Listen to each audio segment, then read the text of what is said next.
So ito po yung chapel di mga kaibigan na kung saan nung nag-landscape po tayo ng bato or nag-design. So pasok po tayo. So wala na rin yung yatang na bago. So naragdagan lang po ito ng bulaklak ni Sister Janice. Siya na po kasi ang naglagay ng bulaklak at ng ayos. And then dito sa kabila. Ganda.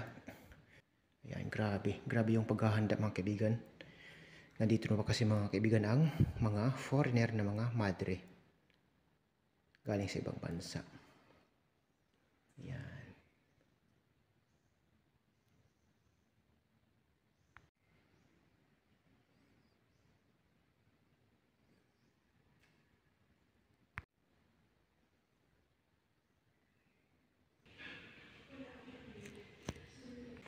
So pasilip ko lang sa inyo mga kaibigan, kagaya ng ibang mga chapel.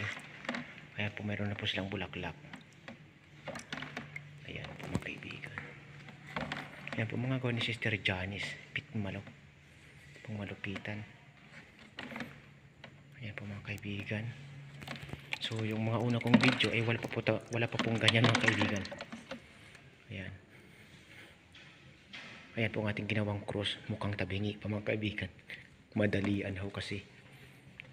Ayan. So yung mga una kong video mga kaibigan, napansin nyo na wala tayong mga bulaklak dito. So ito ay second video na po mga kaibigan para makita po ninyo. Ayan. Bonggang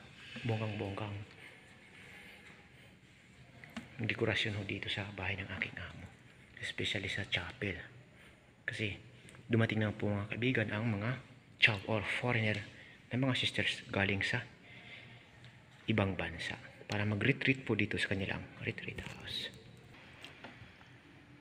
Ayan po siya mga kaibigan, kanyang itsura. Yung mga halaman po yan mga kaibigan na sa lagayan ng bulaklak, nung wala pang bulaklak ay binaba lang po siya mga kaibigan namin. Nilagay lang po siya sa ilalim. Ayan. So thank you for watching mga kaibigan.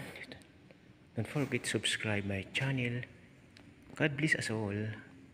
I-update ko na po kayo sa mga sunod na kabanata pag sila ay pauwi na mga kaibigan. Thank you so much. Bye-bye. Choing!